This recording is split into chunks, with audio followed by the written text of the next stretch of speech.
Thanks, Naomi. My name is Caitlin, as introduced, and similar to Pip, I've been travelling the world the past 12 months looking at various feeding systems. I do have some notes today because I'm going to go through quite heavy stats, so bear with me at the beginning here.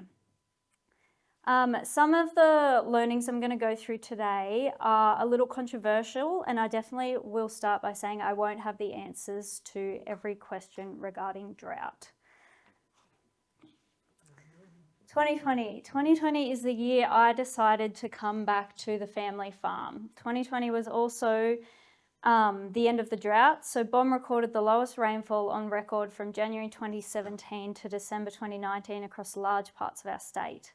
This was worse than the 1940s or the millennium drought in many areas, including home. The end of 2020 saw the drought finally begin to break, and with this increased rainfall came an explosion in cattle prices.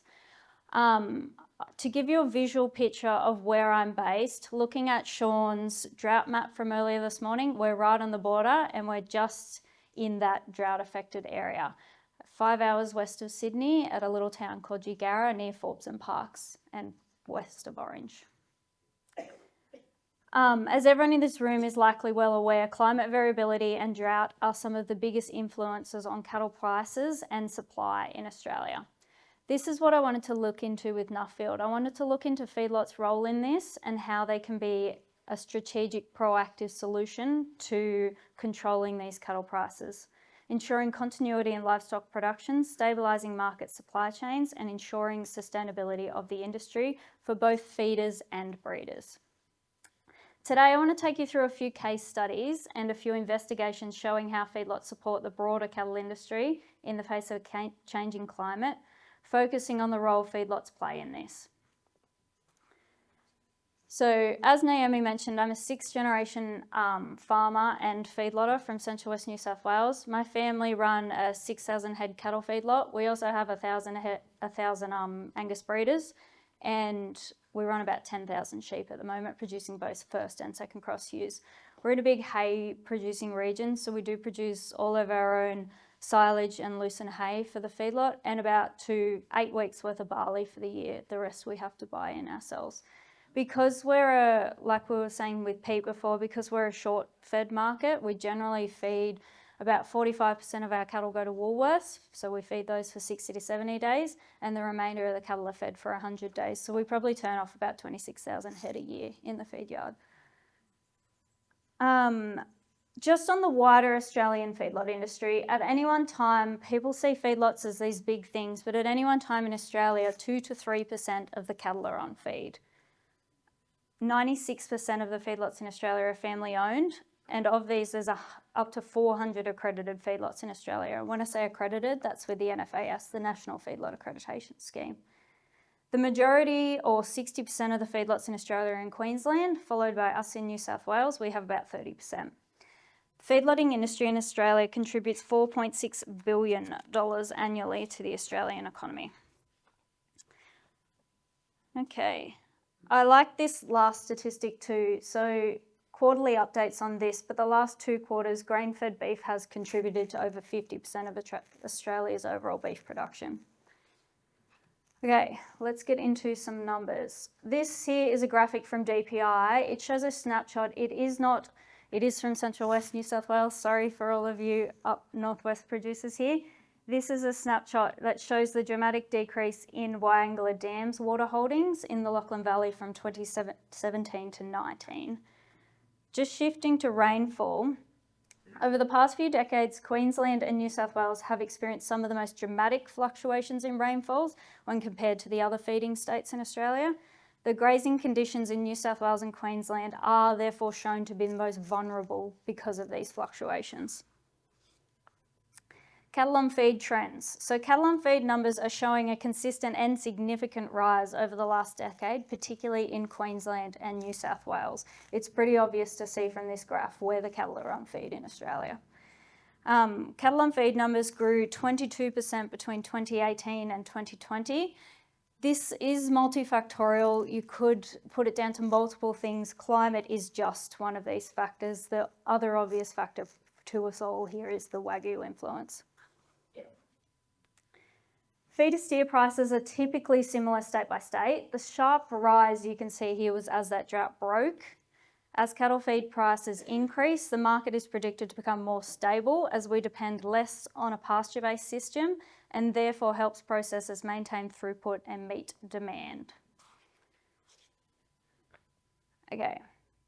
When comparing rainfall against those cattle on feed numbers, there is a weak inverse relationship. Drier periods correlating to higher numbers of feedlot cattle, but it also shows just how harsh the variability of rainfall can be in Australia. This number is difficult to compare due to the high rise of cattle on feed numbers in Australia from other factors. Okay, so you're probably thinking feedlots, droughts, they just want to take our cows, take our money, all of those things. How do they actually help?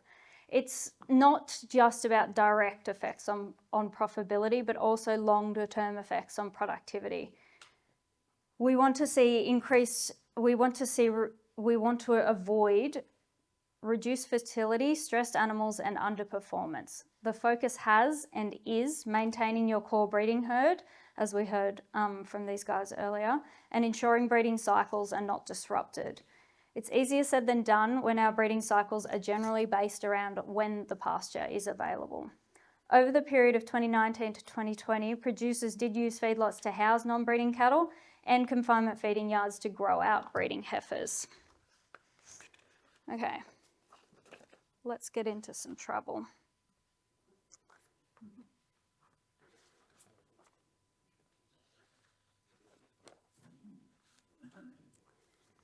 Last year in Brazil, there was 40.5 million cattle slaughtered. Almost 30% of these cattle, of this beef was consumed domestically and 68% exported to China.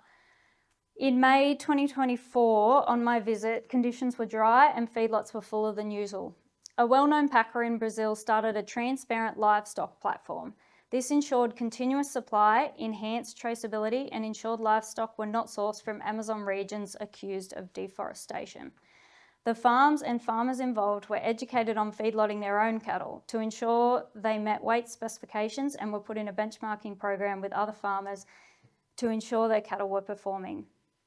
At Gundamain farms, the cattle were fed a whole corn ration. As you can see from the image here, there was no milling involved with this corn. Whole corn ration including sugarcane silage and a liquid supplement. The ration was able to be mixed on farm without a milling setup. The cattle were all Nelore and their average daily gain was 1.4 kilos a day. This unique ration was developed in Brazil and allows cattle to eat whole corn without experiencing digestive stress. The main cause of mortality on this farm was actually from leopard and cougar predation. This change in traditional Brazilian farming has built resilience and encouraged growth in Brazilian farming with Brazilian farmers, while simultaneously providing a strategic investment from the abattoir with maintaining consistent supply with their producers. This is kind of where feedlots come in as a buffer to market volatility by ensuring price stability and consistent supply. Without these buffers, the price hikes will not only affect producers, but retailers and consumers alike. Okay, controversial. In the northeast corner of Colorado, there's a very busy back road because I think marijuana was just made legal in Colorado. There's a very busy back road that we followed, and it led to a unique feedlot started by majority owners from Lincoln, Nebraska. It's a passion project of theirs, and it produces pasture-fed beef in a feedlot system. The ration consists of triticale silage, rye silage, loosened hay, peas, DDG or dry distillers grains, molasses supplement and wheat pellets. The ration must be less than 5% grain. Most of the product produced is exported to Europe and seen mostly on restaurant menus in France and Italy. Okay, I wrote down, after visiting this place, there was obviously a bit of a moral dilemma in my head, and I wrote down a pros and cons list. So, pros, they've got market access to a niche market. They can ensure continuous supply despite pasture growth in that area.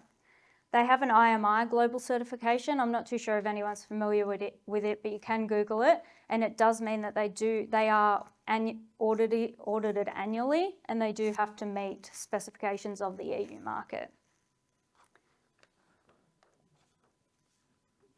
Cons. The cattle are only gaining 1.17 to 1.27 kilos per day. The feed program is 300 days because of this. High amounts of manure because of a low roughage ration. Demand for the product was high 5 years ago. Demand has dropped off as consumer demands changed, mostly around pricing. And in Australia, we have what's called an animal raising claim. For people who aren't familiar with that, these claims are certified under the Meat Language Standards Committee, which is an AusMeat committee. So you cannot label a product as grass-fed without going against those standards.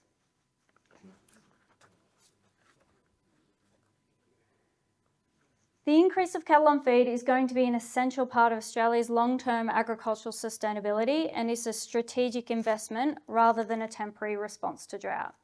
Feedlots will continue to contribute to sustainable cattle production by improving feed efficiency, reducing land usage, and helping to meet consumer demands for ethically produced beef. As rainfall patterns become more erratic, feedlots will become more vital to ensure that beef production continues in a controlled and sustainable way. Lastly, I just want to touch on Canada. So we went to Canada in June last year and they were just coming out of a drought. Canadians are no strangers to extreme climatic conditions. Their feedlotting systems have mitigation tools to survive their annual temperatures of plus 40 degrees down to minus 50 degrees, including mounding in pens, lighting, windbreaks, roller compacted concrete, high density pens, storm rations, sprinklers, and snow drains. The catalyst for the formation of the feedlot industry in Canada was its winter weather, meaning that 75 to 80% of the cattle slaughtered in Canada are grain-fed. Shootons and Sons own 13 feed yards and over 500,000 cattle between Alberta and Montana. They put their growth and sustainability of the business down to adaptation and flexibility. The ration varies, and they were feeding grain from barley, wheat, sorghum, and corn, depending on prices, and this was largely based around global tariffs, which I can imagine they've had a few struggles with since my visit there. Have I solved all the problems that come with drought? No. Is your customer feedlot probably going to give you a better price after listening to me? No. But the benefits of the Australian feedlot industry aren't that direct. Through this research, I'm hoping to cement that feedlots are not just a response to drought, but an integral part of ensuring both economic and market stability. For those of you who get notices from ALFA, we did get a media release this morning. The Victorian feedlot utilisation has risen to 93%. This is the highest since the 2019 drought. Southern feedlots have had to adapt their finishing programs. The beef industry all wants the same goal, to remain globally competitive and maintain Australia's beef industry even during the dry times. Thank you.